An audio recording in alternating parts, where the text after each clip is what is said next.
Hello guys, good morning. Welcome back to the another new vlog. Guys, ఇలా ముచ్చట ఏంటంటే ఈరోజు అయితే ఫుల్ వర్క్ చేసుకొని మధ్యాహ్నం 12 అయింది.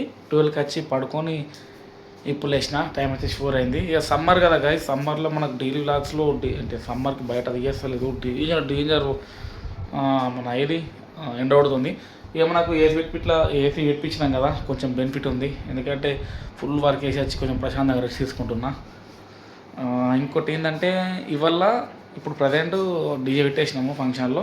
ఇవాళ ఏంటంటే మా విలేజ్లో చుట్టుపక్కల 5 గ్రామాల నుంచి మనకైతే ప్రోగ్రామ్ అయితే నడుస్తుంది. ఇక్కడ హిందూ సమ్మేళనం ప్రోగ్రామ్ మా విలేజ్ వాళ్ళు అయితే నిర్వహించారు. దాన్ని మనం ప్రోగ్రామ్ని బ్లాగ్ లెక్క తీస్తున్నా, చూసేయండి. ఓకేనా? షేర్. ఆల్రెడీ మైక్ స్టార్ట్ అయింది. హాయ్.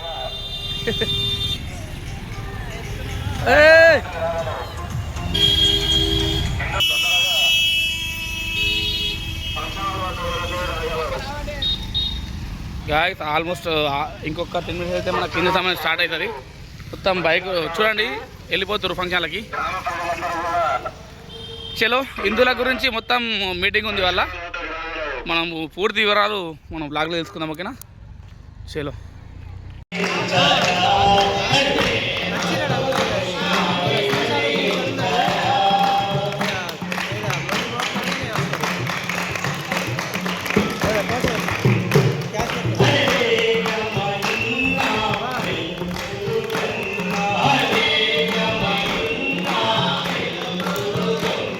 కొత్తపల్లి, నర్సాపూర్, తమలపేట, డీసీ తాండా, కేసీ తాండా స్టార్ట్ అయిపోయింది.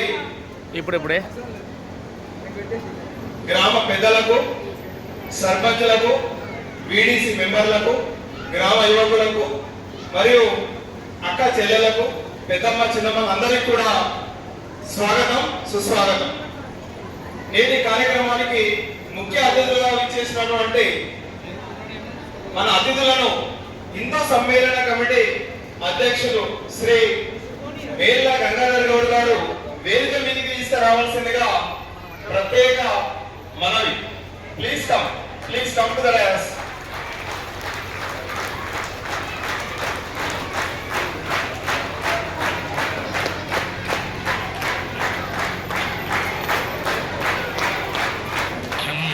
మంగళం కురు దీపరాజాయ విద్మహే సప్రకాశాయ ధీమహి తన్నో జ్యోతి ప్రచోదయాత్. జ్యోతిస్మతం వాసాదయామి జ్వలంతిం వాసాదయామి. దీపపరబ్రహ్మణే నమః. హిందీల ఐక్యత. జై శ్రీరామ్, జై శ్రీరామ్, జై శ్రీరామ్. రామ లక్ష్మణ జానకి, రామ లక్ష్మణ జానకి. జై శ్రీరామ్, జై శ్రీరామ్. గణదైవతాయ గణాధ్యక్షాయ ధీమహి. ఈరోజు కోనసముద్రంలో జరుగుతున్న ఈ హిందూ సమ్మేళనం కార్యక్రమానికి మమ్మల్ని ఆహ్వానించినందుకు అందరికీ కూడా ధన్యవాదాలు. ముందుగా ఈరోజు మొదలుపెట్టే ముందుగా జగద్గురు శ్రీకృష్ణ పరమాత్మ, భారతదేశానికి ఆరాధ్య దైవం శ్రీరామచంద్రుడు, రాష్ట్రీయ స్వయం సేవక్ సంస్థాపకులు పరమపూజ హెగ్డేవార్ గురూజీ గారిని ఇంట్లోంచి బొట్టు పెట్టుకుని బయటకు వెళ్ళడానికి కానీ, దేవాలయానికి వెళ్ళడానికి కానీ, ఒకరికొకరు నమస్కారం చేసుకోవడానికి కానీ చాలా ఆలోచించేవారు. అవునా కాదా? కానీ ఈరోజు ఈ పరిస్థితుల్లో మార్పు వచ్చింది. మనకి కరోనా ఒక పాఠాన్ని నేర్పించింది. అయితే సాధు సంతుల యొక్క కృప వల్ల, కాలచక్రం ప్రభావం చేత ఈరోజు మన హిందూ ధర్మంలో ఉన్న హిందువులందరి ఆచరణలో కూడా మార్పులు కనిపిస్తున్నాయి. ఈరోజు దేవాలయాలకు వెళ్ళే వారి సంఖ్య పెరుగుతోంది. దేవుడి పైన శ్రద్ధ పెట్టుకుని పూజలు, యాగాలు, యజ్ఞాలు అంటూ చేసేవాళ్ళ సంఖ్య పెరుగుతోంది. గూగుల్ సర్చ్లో చూస్తే సనాతని లేక హిందూ ధర్మ అనే టైప్ చేసే వాళ్ళ సంఖ్య 400 రెట్లు పెరిగిందిట. కాబట్టి మార్పు వస్తుందా? తప్పకుండా వస్తుంది. మరి ఈ మార్పులో మనం చూసినట్లయితే ఎందుకు హిందూ ధర్మం ఇంత గొప్పది? హిందూ ధర్మం యొక్క గొప్పదనం ఏంటి? ఈ భూమి పైన చాలా రకాలైన మతాలు ఉన్నాయి, కానీ హిందువునే హిందూ ధర్మం అని అంటారు. ఇది మతం కాదు. హిందువుల్ని ఏమంటారు? హిందూ మతమా, ధర్మం. ఇది మనది హిందూ ధర్మం. మరి ఏంటి హిందూ ధర్మం ప్రత్యేకత అంటే, ఎప్పుడు కూడా హిందూ ధర్మం కేవలం హిందువులు మాత్రమే బాగుండాలి అని ఏవైనా యజ్ఞాలు యాగాలు చేయడం మీరు విన్నారా? హిందూ ధర్మం ఎప్పుడైనా కూడా విశ్వం అంతా బాగుండాలి అని కోరుకుంటుంది. అంటే విశ్వ కళ్యాణం కోసం ఏదైనా ధర్మం ఉంది అంటే అది కేవలం హిందూ ధర్మమే. మీ నుంచి కూడా సమాధానం వినిపించాలి నాకు.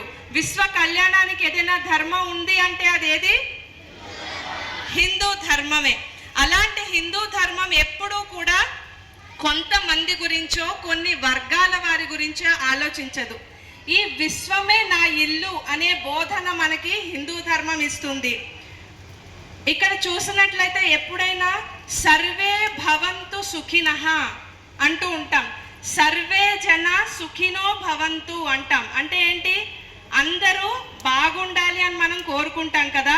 కేవలం మనుషులే కాదండి, చెట్టు పుట్ట చేమ అన్నీ కూడా, ప్రకృతి కూడా బాగుండాలి అని కోరుకునేది ఏదైనా ఉంది అంటే వినట్లేదు, మీరు సమాధానం చెప్పట్లేదు. అందరూ బాగుండాలి అని కోరుకునేది ఏదైనా ఉంది అంటే అది హిందూ ధర్మమే. హిందూ ధర్మంలోనే సాధు సంతులు వసుధైవ కుటుంబకం అన్నారు. అంటే ఈ భూమి అంతా కూడా నా ఇల్లు అన్నారు. ఇలాంటి భావన మీకు ఎక్కడైనా కనిపిస్తుందా? కనిపించదు. అలాంటి హిందూ ధర్మంలో మనం జన్మించడం అంటే మనం అదృష్టవంతులం. ఇలాంటి మరి గొప్ప హిందూ ధర్మానికి ఏదో కేవలం ఒక పుస్తకం లేదండి. ఉందా మనకి ఏదైనా ఒక పుస్తకం? మనకి రామాయణం ఉంది, భగవద్గీత ఉంది. కొంతమంది కొన్నిటిని నమ్ముతారు, ఇంకొంతమంది ఇంకొన్నిటిని నమ్ముతున్నారు. అయితే ఇది మూలం ఎక్కడి నుంచి అంటే మన వేదాల నుంచి ప్రారంభమైంది. వ్యాపకమైనది. ఎవరికి ఏది నచ్చితే దాని ప్రకారంగా నువ్వు భగవంతుణ్ణి చేరుకో అని చూపించే మార్గం హిందూ ధర్మం. అలాంటి హిందూ ధర్మంలో మనం ఇక్కడ ఉన్నాము. ఇది శాశ్వతమైన ధర్మం. ఎప్పుడు మొదలైంది ఎప్పుడు అంతమైంది అనే కాలం ఉంటుందా హిందూ ధర్మానికి? ఉండదు. అంటే దీనిని సనాతనం, అనాది, అనంతమైనది అని అంటాం. మరి సనాతనం అంటే ఏంటి? నిత్య నూతన సనాతన అని అంటారు. అనేక మంది కూడా ముస్లింలకి, క్రైస్తవులకి ఇంకెవరితో వ్యతిరేకం అని చెప్పేసి తప్పుడు ప్రచారం చేస్తుంటారు. కానీ ఆర్ఎస్ఎస్ ఎప్పుడు ఎవరికి వ్యతిరేకం కాదు. ఆర్ఎస్ఎస్ ఎప్పుడు ఎవరిని భయపడదు, ఎవరికి భయపడదు.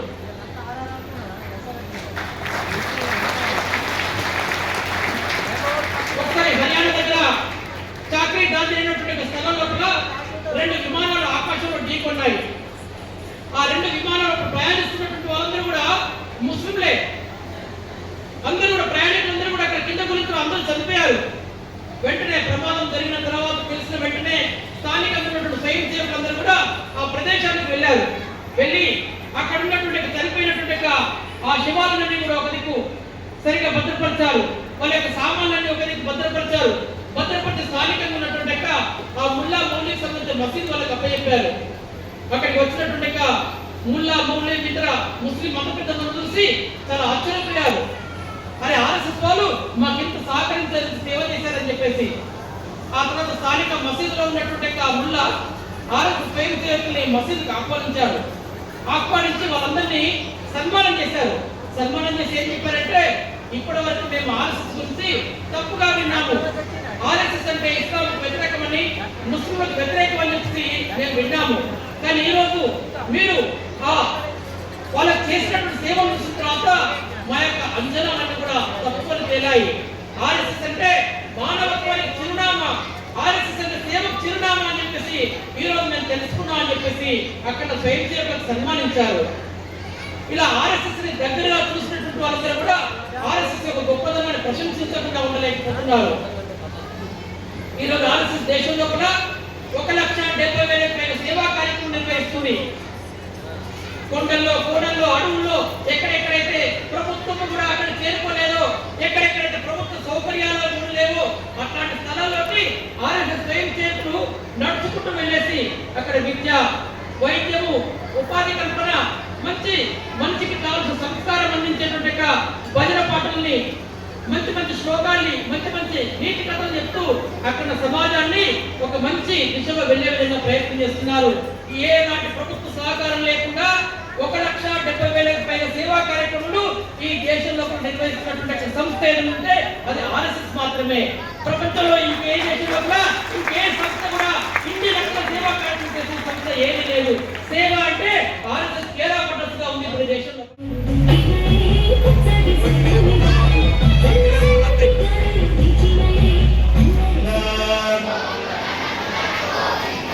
నందనందన నవని పచోర పశుపాలకసే పాప విమోచన దుష్ట సంహార దురిత నివారణ శిష్ట పరిపాలక కష్ట నివారణ గోవింద హరి గోవింద.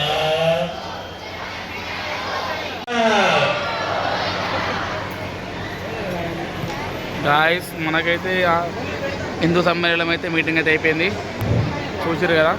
సో ఇప్పుడైతే మనకు డిన్నర్ ఉంది ఇక్కడ సమ్మేళనంలో. డిన్నర్ చేసి బ్లాగింగ్ చేద్దాం. చూసిరా గాయస్ మన హిందువుల గురించి ఇట్లా అయిపోయారు. చలో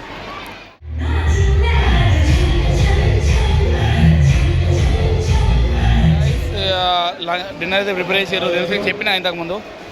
చలో ఇక తినైతే మనము మళ్ళీ అక్కడికి హాల్లోకి వెళ్ళిపోయాము, ఓకేనా.